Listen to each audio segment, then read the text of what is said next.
سیدنا امام حسن اور امام حسین یہ دونوں بیمار ہو گئے۔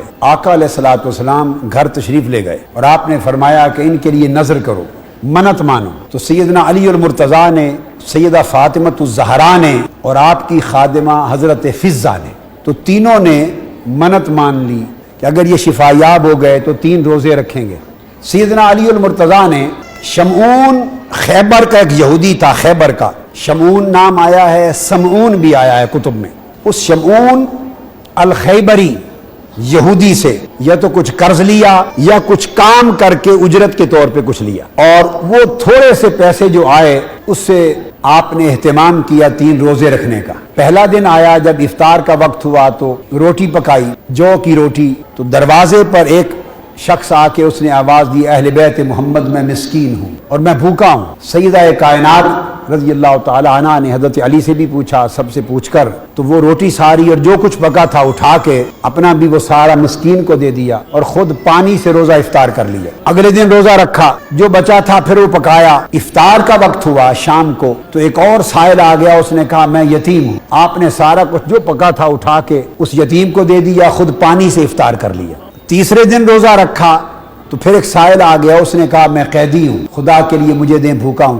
آپ نے سارا کچھ اس کو دے دیا، خود پانی سے افطار کر لیا۔ تینوں دن جب پانی سے افطار ہوتا رہا تو بھوک کی وجہ سے، اور گھر میں چونکہ کھانے کا کچھ نہ بچا، حسن و حسین شفا یاب تو ہو گئے تھے، اب تو نظر پوری ہو رہی تھی، شفا یاب تو ہو گئے، مگر بھوک کی وجہ سے ان کے پیارے پیارے چہرے بھی مرجھا گئے۔ سیدنا علی شیر خدا اور سیدہ فاطمۃ الزہرا کے چہروں پر بھی بھوک کے اثرات بالکل نمایاں ہو گئے۔ حضرت علی رضی اللہ تعالیٰ عنہ حسنین کریمین کو لے کے آقا علیہ السلام کی بارگاہ میں پہنچے۔ آپ نے چہرہ اقدس دیکھا، آپ نے حسنین کریمین کا چہرہ دیکھا، حضرت علی کا دیکھا، اٹھ کے گھر آئے، سیدہ فاطمۃ الزہرا کا چہرہ دیکھا، پوچھا کیا ماجرا ہوا؟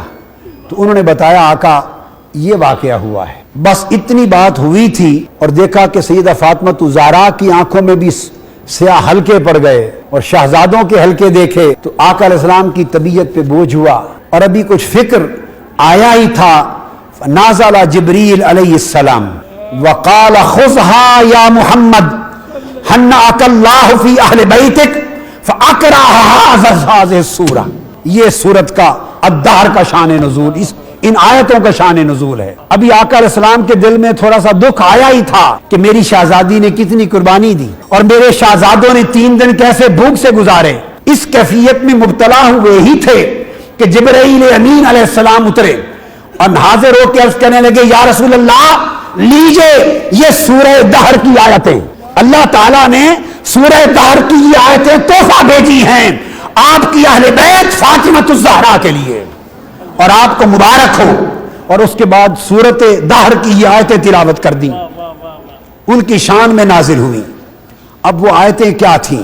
وہ آیتیں یہ تھیں، یوفون بالنذر ویخافون یوما کان شرہ مستطیرا ویطعمون الطعام علی حبہ مسکینا ویتیما واسیرا انما نطعمکم لوجہ اللہ لا نرید منکم جزاء ولا شکورا انا نخاف من ربنا یوما عبوسا قمطریرا۔ یہ آیتیں لے کے نازل ہو گئے جبرائیل امین اور عرض کیا، یا رسول اللہ یہ آیتیں لیجئے سیدہ فاطمۃ الزہرا اور ان کے گھرانے کے لیے، آپ کی اہل بیت کے لیے اللہ نے تحفہ بھیجا ہے۔ معنی یہ ہے کہ نظر رکھتے ہیں، یعنی وہ جو نظر کی تھی اس نظر کا ذکر کیا اور فرمایا کہ جب افطار کا وقت آتا ہے تو کھاتے نہیں، اپنا کھانا کھلا دیتے ہیں۔ اللہ کی محبت میں کسی دن مسکین کو کھلا دیتے ہیں، کبھی یتیم کو کھلا دیتے ہیں، کبھی قیدی کو کھلا دیتے ہیں۔